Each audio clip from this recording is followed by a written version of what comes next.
Keputusan dan Teori Perusahaan Kelompok 2 Akuntansi Manajerial dari Universitas Dinamika Surabaya yang beranggotakan Eki Safrida, Devi Eleonora, Novela Dinda, dan Melisa Astria. Kami akan mempresentasikan tentang materi pembuatan keputusan ekonomis, konsep dasar perusahaan, ekstensi perusahaan, peran perusahaan dalam masyarakat, model dasar perusahaan, keterbatasan teori perusahaan, kendala dan keterbatasan perusahaan, dan yang terakhir tujuan perusahaan dan laba. Yang pertama, aku mau membahas pembuatan keputusan ekonomis. Membuat keputusan merupakan tugas terpenting bagi seorang manajer. Untuk bisa membuat keputusan dengan baik, manajer mungkin membutuhkan panduan yang dapat membantu dalam menentukan alternatif keputusan yang baik. Pengetahuan terhadap panduan tersebut dapat meningkatkan nilai dari keputusan yang dibuat. Ekonomi manajerial adalah ilmu yang tepat sebagai panduan yang bisa digunakan oleh manajer. Pembuatan keputusan merupakan bagian yang penting dan kunci baik di bidang bisnis maupun pemerintahan. Terdapat banyak macam keputusan di dalam bisnis, seperti keputusan untuk bertahan dengan produk yang ada saat ini atau mengembangkan produk, mengalokasikan dana untuk riset dan pengembangan produk atau tidak, dan meningkatkan standar kualitas produk atau tidak. Adapun 6 model yang dapat membantu manajer dalam menyusun struktur keputusan yang kompleks sehingga memudahkan dalam menganalisis, yaitu yang pertama, mendefinisikan masalah yang dihadapi, kedua, menentukan tujuan penyelesaian masalah, ketiga, menggali alternatif-alternatif tindakan yang akan diambil, dan keempat, memperkirakan konsekuensi dari setiap alternatif, yang kelima, menentukan pilihan atas alternatif terbaik, dan yang terakhir, melakukan analisis sensitivitas. Pada tahap pertama ini berisi masalah apa yang dihadapi manajer, siapa pembuat keputusan, apa konteks atau kondisi keputusan, dan bagaimana hal itu mempengaruhi tujuan atau pilihan manajerial. Masalah keputusan bisa muncul sebagai bagian dari proses perencanaan perusahaan atau karena timbulnya kesempatan baru atau masalah baru. Hal pertama yang harus dipertanyakan adalah apa yang menyebabkan munculnya kebutuhan akan keputusan dan tentang apa sebenarnya keputusan tersebut. Seringkali terjadi bahwa masalah yang harus diputuskan tidak nampak dengan jelas atau tidak terdefinisikan dengan baik. Oleh karena itu, mendefinisikan masalah menjadi prasyarat bagi manajemen masalah. Dalam mendefinisikan masalah, ada konteks penting yang harus diikutsertakan. Konteks adalah kondisi atau lingkungan di mana masalah terjadi, apakah dalam sektor swasta atau pemerintah. Dalam sektor swasta, pembuat keputusan biasanya adalah pihak manajemen atau tim manajemen dan staf di tingkat tertentu yang terkait. Sedangkan dalam sektor pemerintahan, pembuatan keputusan biasanya melibatkan lebih banyak pihak, termasuk pihak di luar pemerintahan. Keputusan untuk membuat jalan tembus yang menghubungkan dua kota misalnya melibatkan tidak saja pihak pemerintah tetapi juga pihak swasta seperti konsultan, pengembang, dan anggota masyarakat. Tahap kedua yaitu menentukan tujuan. Dalam membuat keputusan harus diketahui apa yang menjadi tujuan pembuat keputusan. Dalam banyak kasus, laba menjadi tujuan dasar banyak perusahaan di sektor swasta dan laba juga merupakan indikasi kinerja perusahaan. Oleh karena itu, manajer akan mempertimbangkan alternatif tindakan yang dapat memaksimumkan laba. Namun, tujuan pembuatan keputusan pada sektor pemerintahan lebih luas dari sektor swasta. Pembuat keputusan di pemerintahan harus mempertimbangkan berbagai manfaat dan biaya, dan tidak hanya sekedar pendapatan dan pengeluaran. Tahap ketiga yaitu menggali alternatif, berisi apa saja alternatif tindakan, variabel apa yang berada di bawah kendali pembuat keputusan, keterbatasan apa yang dihadapi dalam membuat pilihan. Hal yang perlu dicatat adalah bahwa keputusan manajerial bukan merupakan keputusan sekali dan selesai, tetapi biasanya merupakan keputusan yang saling berkaitan dengan alternatif-alternatif lain yang ada. Tahap keempat yaitu memperkirakan konsekuensi. Upaya untuk memperkirakan konsekuensi bisa berjalan dengan mudah atau sulit tergantung pada situasi yang dihadapi. Pembuat keputusan mungkin membutuhkan suatu model untuk membantu dalam mentranslasikan alternatif pilihan ke dalam hasil. Model adalah deskripsi tentang suatu proses, hubungan, atau fenomena lain yang disederhanakan. Model itu sendiri dibedakan menjadi dua, yaitu model deterministik dan model probabilistik. Model deterministik yaitu sebuah model di mana hasilnya relatif pasti. Misal, perusahaan alat-alat tulis ingin memperkirakan jumlah anak usia sekolah 6-18 tahun pada 5 tahun mendatang. Statistik demografi sederhana dapat digunakan untuk tujuan tersebut. Jumlah anak usia sekolah pada 5 tahun mendatang akan terdiri dari anak yang saat ini berusia antara 1-13 tahun dikurangi dengan jumlah kematian yang bisa diperkirakan. Sedangkan model probabilistik yaitu merupakan model yang mengandung beberapa kemungkinan hasil di masa datang masing-masing dengan probabilitasnya. Tahap kelima yaitu membuat pilihan. Setelah semua analisis dilakukan, selanjutnya dapat ditentukan tindakan yang dinilai sesuai. Pembuat keputusan dapat menentukan alternatif tindakan dengan menggunakan metode enumerasi, yaitu menguji sejumlah alternatif dan memilih satu yang paling sesuai dengan tujuan. Selain metode enumerasi, terdapat metode-metode lainnya, yaitu analisis marginal, tone keputusan, teori permainan, analisis manfaat biaya, dan programasi linier. Selanjutnya, melakukan analisis sensitivitas. Pada tahap terakhir ini berisi hal apa yang menentukan pilihan tindakan yang optimal, bagaimana keputusan optimal berubah jika kondisi di dalam permasalahan dirubah, apakah pilihan menjadi sensitif terhadap variabel-variabel ekonomi, kunci yang tidak pasti bagi pembuat keputusan. Selanjutnya yaitu saya akan membahas konsep dasar perusahaan. Perusahaan adalah organisasi yang mengkombinasikan dan mengharmonisasikan faktor-faktor produksi guna menghasilkan barang dan atau jasa untuk dijual. Berdasarkan kepemilikan, ada 3 macam bentuk perusahaan, yaitu yang pertama perusahaan perseorangan, di mana perusahaan ini dimiliki oleh satu orang saja. Dalam banyak kasus, orang tersebut bertindak sebagai pemilik atau owner, sekaligus sebagai manajer yang menangani pengelolaan perusahaan sehari-hari. Kedua, yaitu perusahaan kemitraan, di mana perusahaan ini dimiliki oleh 2 orang atau lebih. Kemitraan ini dapat bersifat terbatas ataupun tak terbatas. Dalam kemitraan terbatas, seorang mitra mungkin hanya bertanggung jawab sebatas besarnya modal yang disetorkannya ke perusahaan atau sebatas tugas fungsional tertentu, seperti pemasaran atau produksi. Sedangkan pada kemitraan tak terbatas, tiap mitra bertanggung jawab penuh atas hidup matinya perusahaan, bahkan tanggung jawab tersebut dapat sampai pada kekayaan pribadi. Ketiga yaitu perusahaan korporasi, yaitu perusahaan yang dimiliki oleh pemegang saham.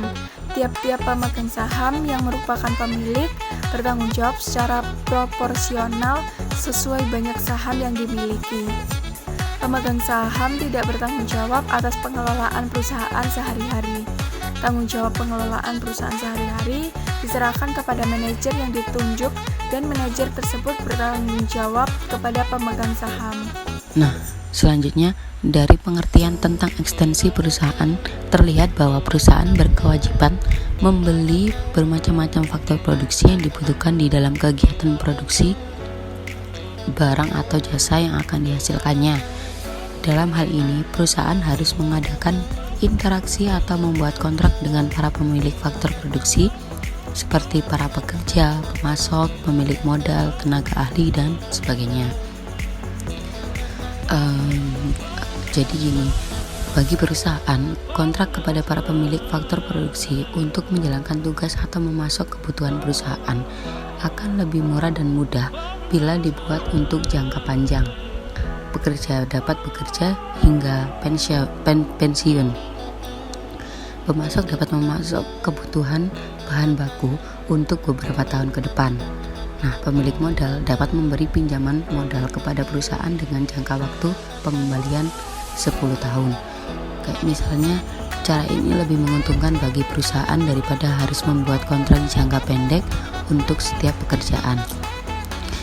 Lalu, misalnya juga perusahaan tidak harus mengalokasikan waktu setiap saat untuk membuat kontrak dengan pekerja yang dibutuhkan atau mencari pemasok untuk mendapatkan kebutuhan bahan baku dalam setiap harinya atau per minggunya. Nah, interaksi yang demikian akan menjadi lebih menguntungkan bila para pemilik faktor produksi berada dalam suatu lokasi untuk saling terkait atau terikat secara formal. Ini gunanya untuk menghasilkan suatu barang atau jasa bersama-sama. Nah, ikatan formal inilah yang kemudian menjadi sebuah organisasi yang disebut perusahaan. Dengan kata lain, sebuah perusahaan ada karena alasan efisiensinya. Interaksi ini dapat berkembang menjadi semakin besar yang melibatkan semakin banyak pemilik faktor produksi di dalamnya dan perusahaan mengalami perkembangan. Tetapi sebuah perusahaan tidak mungkin berkembang tak terbatas karena keterbatasan yang dimilikinya, terutama keterbatasan kemampuan dalam mengontrol. Dengan semakin besarnya perusahaan, jarak antara pimpinan puncak dengan pegawai operasional itu menjadi sangat jauh sekali. Demikian pula komunikasi antar kantor cabang semakin kompleks karena jarak antar kantor itu yang berjauhan dan banyaknya pihak yang terlibat di dalam komunikasi tersebut. Lalu dalam jangka waktu tertentu, berbagai keterbatasan ini dapat diatasi oleh perusahaan, namun pada titik tertentu, perusahaan mungkin sudah tidak dapat berkembang lebih jauh lagi. Mungkin yaitu ketika tambahan biaya yang harus dikeluarkan perusahaan itu melebihi tambahan manfaat yang akan dirasakan perusahaan dari upaya pengembangan yang dilakukan. Mungkin dengan kata lain, pertumbuhan perusahaan akan dibatasi oleh skala yang tidak ekonomis atau bisa dimaksud dengan diseconomies of scale.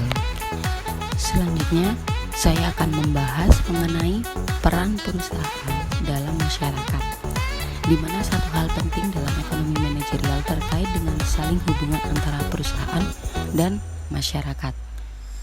Ekonomi manajerial dapat membantu memperjelas peran penting perusahaan dalam masyarakat yang menunjukkan cara untuk meningkatkan kegiatan perusahaan yang menguntungkan bagi masyarakat.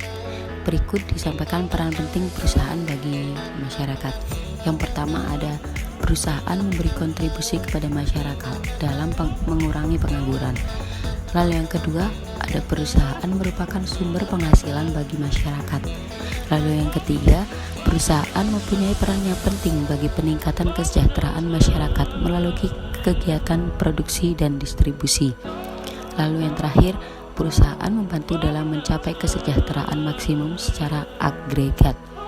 Nah, di mana yang pertama tadi perusahaan memberi kontribusi kepada masyarakat dalam mengurangi pengangguran, yaitu banyak pihak yang terlibat langsung di dalam perusahaan, baik sebagai pemegang saham, manajer, pekerja, pemasok maupun konsumen. Semakin banyak pihak yang terlibat di dalam kegiatan perusahaan tersebut, berarti semakin banyak lapangan kerja yang dapat disediakan oleh perusahaannya. Lalu yang kedua, ada perusahaan merupakan sumber penghasilan bagi masyarakat, di mana dalam memproduksi barang ataupun jasa, perusahaan itu harus menggunakan sumber daya yang dimiliki masyarakat. Kayak sebagai kompensasinya itu seperti perusahaan membayar kepada para pemilik atas penggunaan sumber daya tersebut, sehingga para pemilik sumber daya mempunyai penghasilan yang dapat digunakan untuk membeli barang ataupun jasa sebagai memenuhi kebutuhan hidupnya.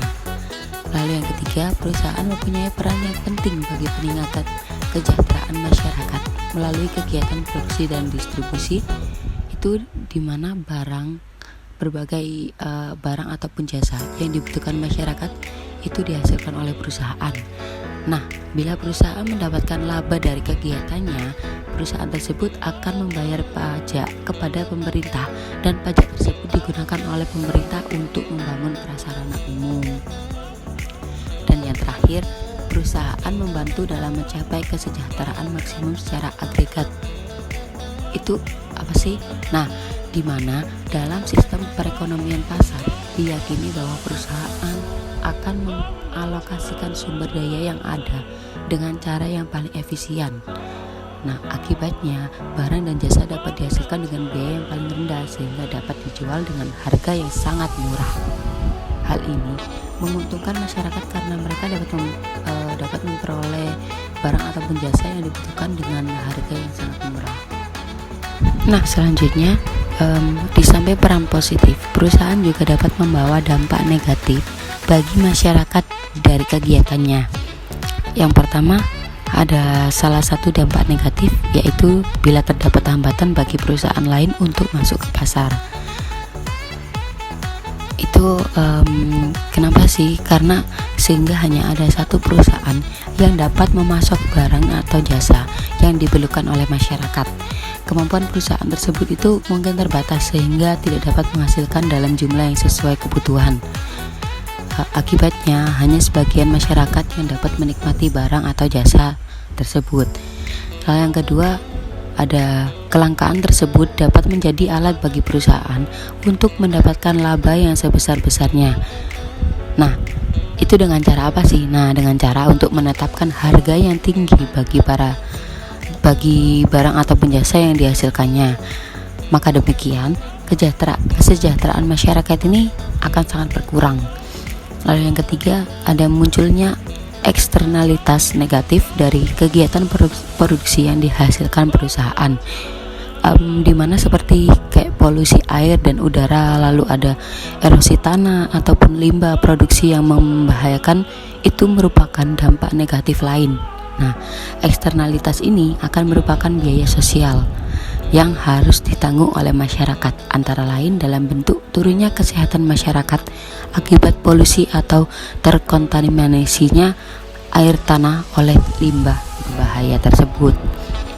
Lalu yang terakhir, ada posisi tawar-menawar yang lemah terhadap perusahaan dapat menyebabkan timbulnya eksploitasi tenaga kerja oleh perusahaan, di mana perusahaan itu mungkin membayar tenaga kerja dengan upah yang sangat rendah ataupun tidak memberi pemeliharaan kesehatan, keamanan, dan keselamatan kerja secara layak kepada pekerjanya.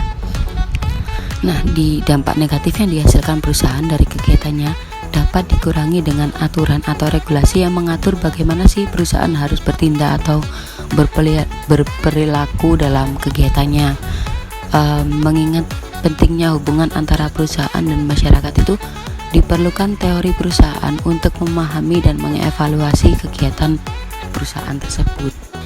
Selanjutnya, saya akan membahas mengenai peran perusahaan dalam masyarakat, di mana satu hal penting dalam ekonomi manajerial terkait dengan saling hubungan antara perusahaan dan masyarakat.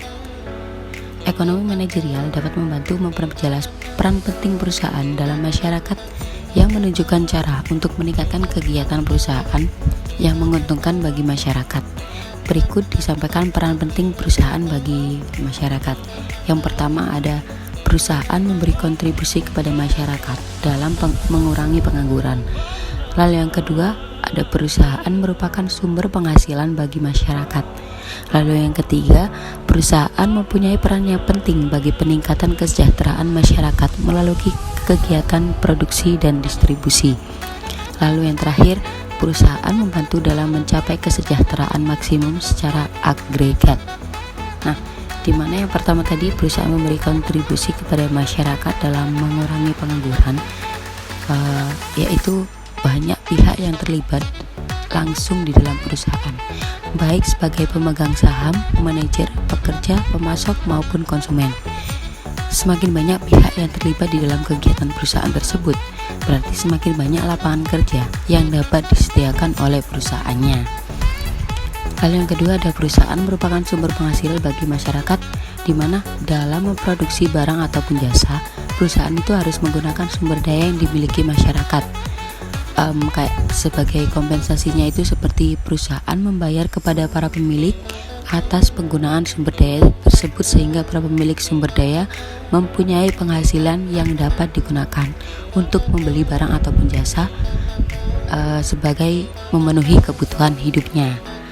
Lalu yang ketiga, perusahaan mempunyai peran yang penting bagi peningkatan kesejahteraan masyarakat melalui kegiatan produksi dan distribusi, itu di mana berbagai barang ataupun jasa yang dibutuhkan masyarakat itu dihasilkan oleh perusahaan. Nah, Bila perusahaan mendapatkan laba dari kegiatannya, perusahaan tersebut akan membayar pajak kepada pemerintah dan pajak tersebut digunakan oleh pemerintah untuk membangun prasarana umum.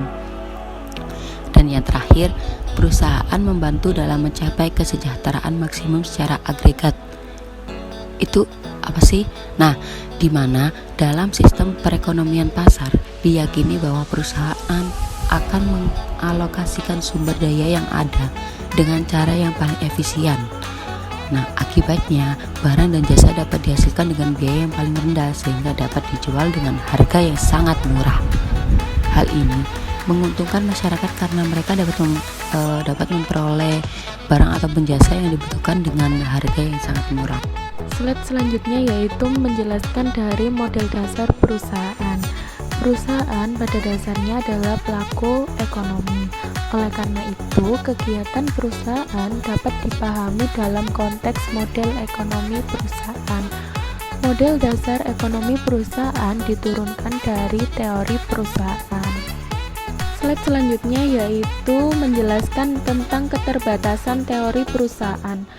Asumsi memaksimasi laba atau kekayaan perusahaan sebagai tujuan perusahaan dinilai sebagai kelemahan teori perusahaan. Manajer mungkin lebih tertarik pada usaha untuk mencapai sesuatu prestis tertentu, seperti tingkat gaji yang tinggi, cakupan besar, atau target jumlah kantor cabang. Manajer mungkin juga lebih mengarahkan perhatiannya pada suatu tingkat pendapatan tertentu daripada mencoba memaksimumkan laba sebagai upaya untuk menarik minat investor. Berbagai pernyataan ini telah memunculkan beberapa teori perusahaan baru yang memandang perusahaan bukan lagi sebagai sebuah unit tunggal, tetapi lebih sebagai kumpulan dari individu-individu dengan berbagai tujuan yang mengerucut. Slide selanjutnya yaitu menjelaskan tentang keterbatasan teori perusahaan. Asumsi memaksimasi laba atau kekayaan perusahaan sebagai tujuan perusahaan dinilai sebagai kelemahan teori perusahaan. Manajer mungkin lebih tertarik pada usaha untuk mencapai sesuatu prestis tertentu, seperti tingkat gaji yang tinggi, cakupan besar, atau target jumlah kantor cabang.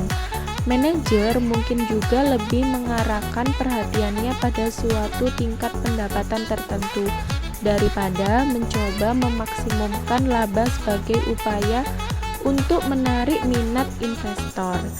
Berbagai pernyataan ini telah memunculkan beberapa teori perusahaan baru yang memandang perusahaan bukan lagi sebagai sebuah unit tunggal, tetapi lebih sebagai kumpulan dari individu-individu dengan berbagai tujuan yang mengerucut. Berbagai teori baru ini membantu dalam memahami perusahaan dengan lebih baik. Selanjutnya yaitu masih membahas tentang keterbatasan teori perusahaan. Beberapa teori baru yang menonjol menyatakan tujuan perusahaan tidak selalu memaksimumkan laba adalah sebagai berikut. Yang pertama yaitu perilaku untuk memuaskan sesuatu. Menurut Richard Chert dan James March menyatakan bahwa manajer kurang mampu dalam memaksimumkan laba perusahaan karena kompleksitas masalah yang dihadapi dan kurangnya data yang dibutuhkan. Manajer hanya bertujuan untuk memenuhi atau memuaskan sesuatu yang telah ditetapkan seperti penjualan, pertumbuhan pendapatan, pangsa pasar, dan sebagainya. Yang kedua yaitu maksimisasi penjualan. Menurut William Baumol, perusahaan lebih berupaya untuk memaksimumkan penjualan setelah mencapai sesuatu tingkat laba yang memuaskan para pemegang saham. Hal ini terlihat dari hasil penelitian yang menunjukkan adanya keterkaitan erat antara gaji manajer dengan penjualan dan bukan dengan laba. Yang ketiga yaitu maksimisasi utilitas manajemen. Menurut Oliver Williamson dan teman-teman menyatakan bahwa manajer lebih tertarik untuk memaksimumkan utilitas atau kepuasan mereka daripada laba perusahaan. Indikator dari utilitas ini adalah kompensasi, yaitu berupa gaji, tunjangan, dan benefit lainnya yang tinggi. Jumlah staf yang banyak, kantor dengan fasilitas modern, penerima penghargaan manajemen. Dari teori-teori ini ternyata juga belum dapat memberikan alternatif yang memuaskan dari teori perusahaan yang ada. Kondisi persaingan yang semakin sengit memaksa manajer untuk memberikan perhatian yang lebih besar kepada laba supaya perusahaan tidak bangkrut. Oleh karena itu, teori perusahaan masih dianggap relevan untuk menjelaskan perilaku perusahaan pada masa sekarang. Slide selanjutnya, beberapa teori baru yang mengambil menyatakan tujuan perusahaan tidak selalu memaksimalkan laba adalah sebagai berikut. Yang pertama, perilaku untuk memuaskan sesuatu. Yang kedua, maksimisasi penjualan. Dan ketiga, maksimisasi utilitas manajemen. Teori-teori ini ternyata juga belum dapat memberikan alternatif yang memuaskan dari teori perusahaan yang ada. Kondisi persaingan yang semakin sengit memaksa manajer untuk memberikan perhatian yang lebih besar kepada laba supaya perusahaan tidak bangkrut. Oleh karena itu, teori perusahaan masih dianggap relevan untuk menjelaskan perilaku perusahaan pada masa sekarang. Selanjutnya, kendala dan keterbatasan perusahaan. Dalam usaha mencapai laba jangka panjang tersebut, perusahaan menghadapi kendala. Seperti yang telah disinggung sebelumnya, kendala tersebut muncul antara lain karena terbatasnya ketersediaan input yang penting, sehingga perusahaan tidak dapat memperoleh seluruh bahan mentah khusus sebanyak yang dibutuhkan. Selanjutnya, kondisi semacam ini disebut sebagai optimisasi terkendala atau constraint optimization. Artinya, adanya laba yang dinikmati oleh sebuah perusahaan akan mendorong pemilik sumber daya yang lain untuk mengalokasikan sumber daya yang dimilikinya dalam memproduksi barang atau jasa seperti yang dilakukan oleh perusahaan yang mendapat laba tersebut. Selanjutnya, tujuan perusahaan dan laba. Yang pertama, pengertian laba. Profit atau laba suatu perusahaan memberikan tanda atau sinyal penting bagi perusahaan tentang realokasi sumber daya dalam masyarakat. Untuk memahami lebih jauh pencapaian tujuan perusahaan, perlu dipahami lebih dulu tentang laba. Pengertian laba dibedakan menjadi dua sebagai berikut. Yang pertama, laba bisnis atau laba usaha. Dengan rumus laba sama dengan pendapatan total dikurangi biaya explicit. Yang kedua, laba ekonomi, yaitu penerimaan dikurangi dengan biaya explicit dan implisit. Selanjutnya, teori laba. Tingkat laba yang dinikmati perusahaan berbeda-beda antara satu perusahaan dengan perusahaan yang lain, antara satu industri dengan industri yang lain. Beberapa teori laba adalah sebagai berikut. Yang pertama, risk bearing theory of profit. Menurut teori ini, perusahaan yang menanggung risiko untuk usaha di atas rata-rata juga akan mempunyai laba di atas laba ekonomi normal. Yang kedua, frictional theory profit. Teori ini menyatakan bahwa laba timbul sebagai akibat dari adanya gesekan atau friksi atau gangguan keseimbangan jangka panjang. Yang ketiga, monopoly theory of profit. Perusahaan yang mempunyai kekuatan monopoli dapat membatasi output dan menekankan harga tinggi dibandingkan dengan harga pada pasar dengan persaingan sehingga perusahaan dapat menerima laba lebih. Selanjutnya, innovation theory of profit. Menurut teori ini, laba merupakan imbalan atas keberhasilan inovasi yang dilakukan. Selanjutnya, managerial efficiency theory of profit. Perusahaan yang dapat beroperasi secara lebih efisien dari rata-rata perusahaan pada umumnya, maka perusahaan tersebut akan menikmati hasil balik, return, dan laba ekonomi di atas rata-rata. Selanjutnya, fungsi laba. Laba mempunyai beberapa fungsi, yaitu laba menjadi tanda atau sinyal adanya jumlah konsumen yang lebih banyak yang menginginkan produk perusahaan. Dengan kata lain, peningkatan permintaan atas produk akan meningkatkan pendapatan perusahaan dan akhirnya laba juga akan meningkat. Yang kedua, laba juga berfungsi sebagai insentif bagi perusahaan untuk meningkatkan output yang dihasilkannya atau untuk masuk ke dalam industri dalam jangka panjang. Yang ketiga, laba berfungsi sebagai imbalan atas efisiensi yang lebih besar. Sesuai dengan teori laba, perusahaan yang dapat beroperasi secara lebih efisien akan menikmati laba. Yang terakhir, laba menjadi insentif bagi perusahaan untuk selalu meningkatkan efisiensi. Terkait dengan hal di atas, yaitu bahwa efisiensi akan menimbulkan laba, maka perusahaan akan selalu terdorong untuk mencari cara meningkatkan efisiensinya supaya labanya juga meningkat. Thank you. Any question, please comment down below. Enjoy!